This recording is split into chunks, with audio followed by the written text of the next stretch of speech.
বেশ কিছুদিন ধরেই আমাদের মন কারোরই ভালো নেই। আমাদের চারিদিকে যা চলছে, এই যে সিচুয়েশন, তার জন্য আমরা সবাই প্রোটেস্ট করছি। আর আমরা সবাই চাই যাতে সঠিক বিচার হয়, এবং যতদিন না পর্যন্ত বিচার হচ্ছে ততদিন পর্যন্ত যেন আমাদের এই লড়াই চলতেই থাকে। আশা করি আপনি এবং আপনার পরিবার একেবারেই সুস্থ আছেন এবং নিজের খেয়াল রাখছেন। আজ আমি আপনাদের সাথে শেয়ার করব 4টে অভিজ্ঞতা। তার মধ্যে 2টো একেবারেই নতুন এবং 2টো ফেসবুক থেকে নেয়া। আজ ফেসবুক থেকে কেন অভিজ্ঞতা শোনাচ্ছি, কারণ অনেকেই আমাদের ফেসবুক পেজের বিভিন্ন অভিজ্ঞতা শোনেননি। সেই ফেসবুকের 2টো এক্সপিরিয়েন্স তাদের জন্যই। আমার তাদের কাছে অনুরোধ থাকবে, যদি আপনি এখনও আমাদের ফেসবুক পেজ ঘুরে না থাকেন, একবার ঘুরে আসতে পারেন। আজকে বেশি কথা বাড়াবো না, সবার প্রথমেই শুরু করব একটা নতুন অভিজ্ঞতা দিয়ে। সেই অভিজ্ঞতা পাঠিয়েছেন অর্পিতা, এবং তার ঠিক পরেই আপনারা শুনবেন 2খানা ফেসবুক থেকে নেওয়া এক্সপিরিয়েন্স, এবং শেষে আপনি শুনবেন সৃষ্টির অভিজ্ঞতা। আজকের এপিসোড শুরু করার আগে আমি আবারও বলতে চাই, যদি আপনি আপনার কোনো এক্সপিরিয়েন্স আমাদের সাথে শেয়ার করতে চান, খুব সহজেই শেয়ার করতে পারেন। আপনাকে লিখতে হবে অথবা রেকর্ড করতে হবে, তারপর সেটা পাঠাতে হবে আমাদের ফেসবুক পেজে। আর না হয় আপনি মেইল করতে পারেন। আমাদের ইমেল অ্যাড্রেস storywithjoe@gmail.com। তাহলে চলুন শুরু করছি আজকের এপিসোড। আমরা 2 বোন, আমি আর আমার দিদি। ও আমার থেকে 2.5 বছরের বড়। আমি আর আমার দিদি সবসময় একসাথে থাকতাম, সব কথা শেয়ার করতাম। আমার লাইফে আমার দিদির থেকে ক্লোজ আর কেউ ছিল না। হঠাৎ করেই 2016 সালের 4 মে আমার দিদি আমাদের ছেড়ে চলে যায়। রং ট্রিটমেন্টে মারা যায় ও। আমার বাড়ি মুর্শিদাবাদে। যেদিন ওকে কলকাতায় নিয়ে যাওয়া হবে, সেই দিন আমি বিছানায় ওর পাশে বসে ওর হাত আমার হাতের ওপর রেখেছিলাম। আর জানি না কেন আমার ভেতর থেকে এমন ফিল হচ্ছিল যে এটাই হয়তো শেষবারের মতো আমি ওকে স্পর্শ করতে পারছি। এরপর হয়তো আর কোনো দিনও এভাবে আর ওর হাত ধরতে পারবো না। এরপর প্রায় 8 দিন মতো ও কলকাতার একটা প্রাইভেট হসপিটালে ভর্তি ছিল, এবং আইসিইউতে সে মারা যায়। ঠিক পরের মাসেই, মানে 16ই জুন, দিদির জন্মদিন। সেই দিন রাতে আমি স্বপ্ন দেখি যে কেউ যেন আমাদের বাড়িতে এসে আমাকে বোন, ওই বোন, কোথায় তুই বলে ডাকছে। আর আমাকে বোন বলে শুধুমাত্র আমার দিদি ডাকত। আমি হঠাৎ চমকে গিয়ে ভাবি যে দিদি তার মানে বেঁচে আছে, ও ফিরে এসেছে আমার কাছে। এই সব কিছু কিন্তু স্বপ্নের মধ্যেই আমি দেখছি। আমি তৎক্ষণাৎ সিঁড়ি দিয়ে দৌড়ে নিচে নেমে যাই এবং দেখি আমার দিদি এসেছে। আমি সাথে সাথে ওর কাছে গিয়ে ওর হাতটা ঠিক সেইভাবে স্পর্শ করি যেমনটা করেছিলাম ওকে কলকাতায় নিয়ে যাওয়ার আগে। আর স্পর্শ করেই ভাবছি, যাক, তার মানে আমি ভুল ভাবছিলাম। এই তো আমার দিদিকে আমি আবার স্পর্শ করতে পারছি। আর তারপরেই আমার ঘুমটা ভেঙে যায়। স্বপ্নটা আমার কাছে যতটা অদ্ভুত ততটাই রোমহর্ষক,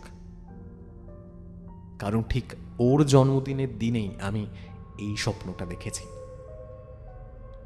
আমি আমার দিদিকে খুব ভালোবাসতাম, তাই সবসময় দিদিকে খুব মিস করতাম। জানি না আপনাদের কাছে কেমন লাগবে, কিন্তু আমি যখন এই ব্যাপারটা কাউকে বলি, আমার গায়ে খুব কাঁটা দেয়। এই ছিল আমার জীবনের অদ্ভুত স্বপ্ন।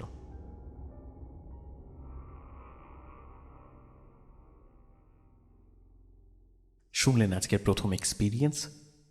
চলে যাব এবার আজকের দ্বিতীয় অভিজ্ঞতায়। 2022 18ই জুন আমি আমার সব থেকে কাছের বন্ধুকে ক্যান্সারে হারাই।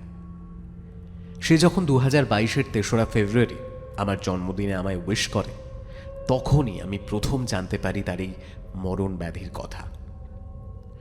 এটা জানার পর থেকেই আমি অনেক জায়গায় তার সুস্থতা কামনা করি, কিন্তু কোনো ফল পাইনি।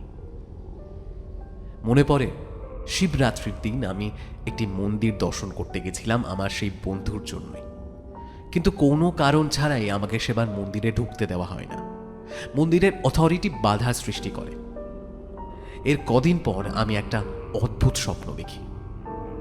আমি দেখছি যে আমি আমার ছেলের সাথে হাতে কিছু সাদা ফুল নিয়ে আমার বন্ধুর ছবির সামনে রাখছি।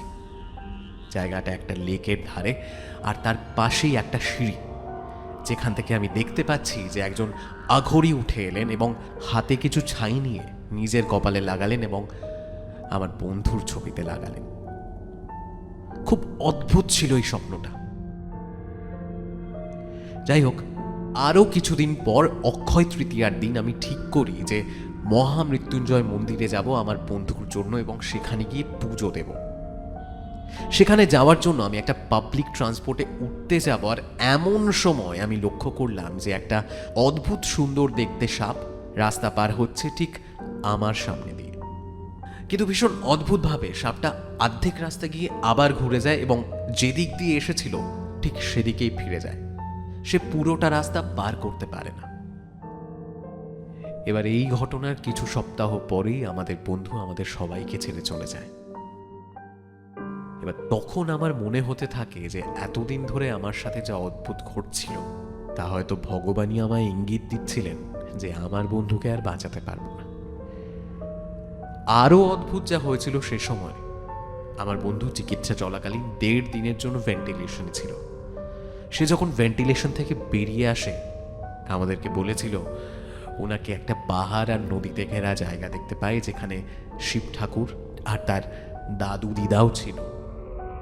মারা যাওয়ার আগে ও বিড়বিড় করে বেশ কিছু কথা বলতো, যার মধ্যে সাপের উল্লেখ থাকত। ও যাওয়ার পর প্রায় 1 বছর 5 মাস কেটে গেছে, কিন্তু আমি আজও আমার সাথে ঘটে যাওয়া এই অদ্ভুত ঘটনাগুলোর কোনো ব্যাখ্যা খুঁজে পাইনি।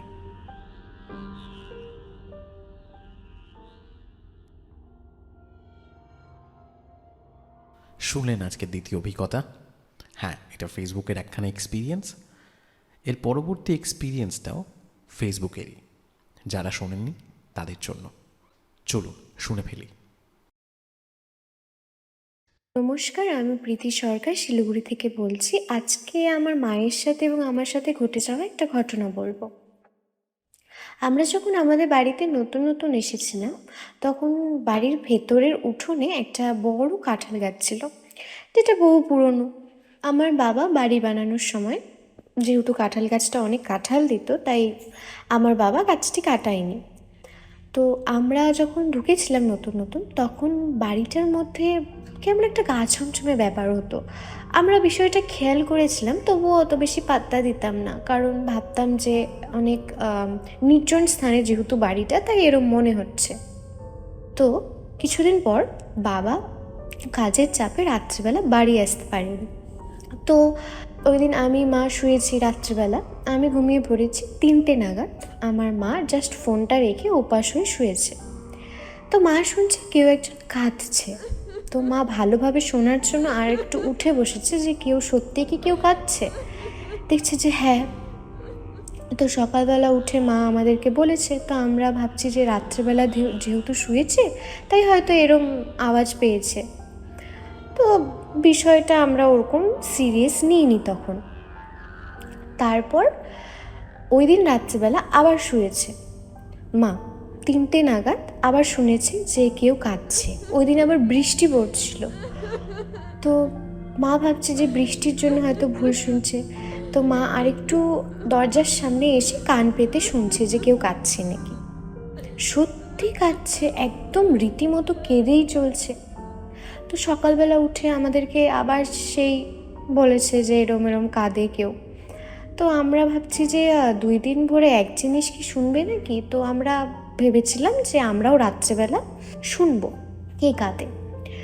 তো আমরা সেদিন রাত্রিবেলা বসে আছি যে কেউ কাঁদছে নাকি, দেখি না কেউ কাঁদছে না। তো আমরা মাকে বলছি যে এরম এরম তুমি কেন, ভুল হয়তো শুনেছ। তো আমরা ওই দিন রাত্রে ঘুমিয়ে পড়েছি। তারপরের দিন আমাদের বাড়িতে একটা অনুষ্ঠান ছিল, যার কারণে আমাদের মেড দিদি ওই দিন বাড়ি যেতে পারতো না, যেহেতু ওনার বাড়িটা অনেক দূরে ছিল, তাই আমাদের সাথে ঘুমোবে বলছিল। তো আমার মা আর উনি ঘুমিয়েছে ওই দিন রাত্রেবেলা। তো ওই দিন আবার সেই কান্নার আওয়াজ।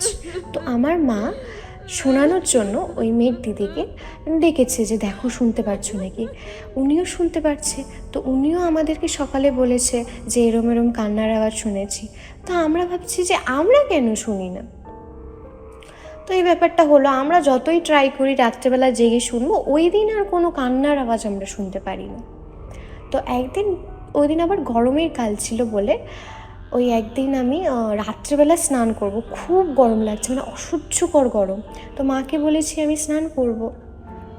এবার আমি বাথরুমে গিয়েছি। তো আমাদের বাড়িতে ঢুকতে গেলে একটা বড় গলি পড়ে। তো যেহেতু আমার ঠাম্মার বাড়ি আগে ছিল, তো ওই গলিটা দিয়ে আমাদের ঘরটা। তো আমি স্নান করছি বাথরুমে, বেরোনোর টাইমে আমি শুনছি যে গলিতে কেউ জুতো পরে আসলে যেমন একটা আওয়াজ হয় না, ওরম করে কেউ আসছে। তো আমি আবার মাকে বললাম যে কেউ কি আসছে এত রাত্রে, তখন 12টা বাজে। তো মা বললো না তো, কেউ তো আসছে না। তো তখন আমার না কেমন একটা মানে ভয় একটা হলো যে তাহলে কিসের আওয়াজ শুনলাম। তো মাকে আমি এসে বললাম, মা বললো ছাড়, কিছু না, ওটা ভুল শুনেছিস তুইও। তো আবার কিছুদিন পর মা শুনছে যে আমার দিদিমার গলার আওয়াজে কেউ একজন ডাকছে মাকে। জাস্ট একবারই ডেকেছে, ওই 3টের সময়। আমার মার নিকনেম যেহেতু মামুন, আমার দিদিমা যেহেতু আমার মাকে মামুন বলে ডাকে, তার জন্য হচ্ছে মামুন বলে কেউ একজন ডাকছে। তো আমার মা ঘুম ঘুম চোখে শুনেছে, স্পষ্ট শুনেছে। তো আমার মা যখন জ্ঞান ফিরেছে ওই রাত্রেবেলা, তো মা মনে মনে একটা গিল্ট ফিল হচ্ছিলো যে আমার মা আসলো, আমি দরজা খুলতে পারলাম না। এরকম করে মা আমাকে ডাকছে যে এরকম তোর দিদা এসেছে, তোর দিদিমা এসেছে, তো আমি দরজা খুলতে পারলাম না। তো সকালবেলা মা এরকম ফোন করেছে আমার দিদিমাকে যে তুমি কি এরকম আসছিলে রাত্রেবেলা। তো আমার দিদিমা বলেছে যে আমি কেনই বা অত রাত্রে আসতে যাব তোদের বাড়ি, যদি কিছু দরকার পড়ে তাহলে তো আমি ফোন করব না। তো এত কিছু হওয়ার জন্য আমার বাবা একটা সিদ্ধান্ত নিল যে বাড়িতে একটা পূজা করবে। তো পূজা করা হলো। তারপরে আমরা যখন ওই কাঁঠাল গাছের সামনে ঠাকুরের ফুল বা ধূপ ধুনা দিতাম, যখন তুলসী গাছটা এনে রাখলাম, তারপর থেকে গাছটা কেমন মরে যেতে শুরু করলো। তো বাবা সিদ্ধান্ত নিল যে গাছটা এবার কাটা হবে। তারপর গাছটা কেটে দেওয়ার পর থেকে এখন সব ঠিকঠাক আছে।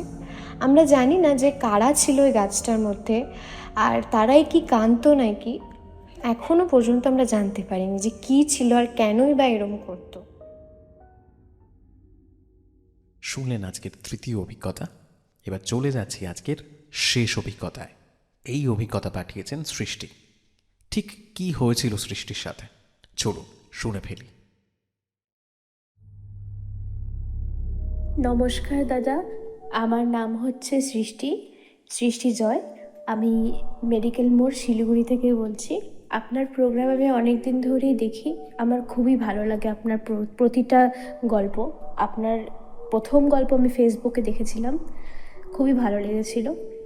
আজকে আমি যে ঘটনাটা শেয়ার করতে যাচ্ছি আপনার সাথে এবং দর্শক বন্ধুদের সাথে, সেটি আমার সাথে ঘটেছিল। একদিন রাত্রিবেলা খাওয়া দাওয়ার পরে রোজকার মতো আমি শুয়েছিলাম। আমার এক বন্ধুর সাথে ভিডিও চ্যাটে কথা বলছিলাম শুয়ে শুয়ে, লাইটটি অফ করে। ঠিক সেই সময় আমার বন্ধু আমাকে বলল যে তোর পিছনে কীরকম একটা যেন ছায়ার মতো আছে। ইনফ্যাক্ট আমিও দেখতে পেয়েছি জিনিসটাকে, ছায়ার মতো কিছু একটা ছিল। তাই আমি ভাবলাম যে হয়তো এই লাইটের জন্য আর হচ্ছে পর্দার জন্য হয়তো মানে শ্যাডো পড়ে হয়তো তাই হচ্ছে এরকম। আমি তাই জিনিসটাকে ইগনোর করলাম। ঠিক কিছুক্ষণ পরে আমি জিনিসটাকে আরেকবার নোটিস করলাম, কিন্তু জিনিসটা আরও স্পেসিফিক হয়ে গেল আমার চোখের সামনে। তাই আমি ক্যামেরাটাকে মানে ফোন ভিডিওর চ্যাটটাকে আরেকটু স্লাইড করে দেখার চেষ্টা করলাম। আপনি বিশ্বাস করতে পারবেন না, আমি স্পষ্ট দেখেছি একটা ব্ল্যাক কালারের ফিগার আমার পিছনে দাঁড়িয়ে আছে। দেখে আমি এত ভয় পেয়েছিলাম যে আমি সেদিন রাত্রিবেলা ঘুমাতে পারিনি। এই জিনিসটা আমার মনে হয় প্রতিদিনই আমার সাথে হতো। আমি হয়তো লক্ষ্য করতাম না, কিন্তু একটা জিনিস আমি দেখেছিলাম, আমার মা, বাবা, বনু তারা বলতো যে আমার চোখের নিচে ডার্ক সার্কেলস পড়ে যাচ্ছে। গায়ের মধ্যে কোনো কোনো সময় ব্রুজেসও থাকতো, কোনো কোনো সময় ব্যথার চিহ্ন থাকতো গায়ের মধ্যে, আঘাতের ব্যথার চিহ্নও থাকতো গায়ের মধ্যে সকালবেলা। আমি কোনো এক্সারসাইজ ছাড়া কিছু করা ছাড়াই আপনা আপনি ওয়েট লস করছিলাম, আর সবসময় একটা চেহারার মধ্যে একটা টায়ার্ডনেসের ভাব থাকতো।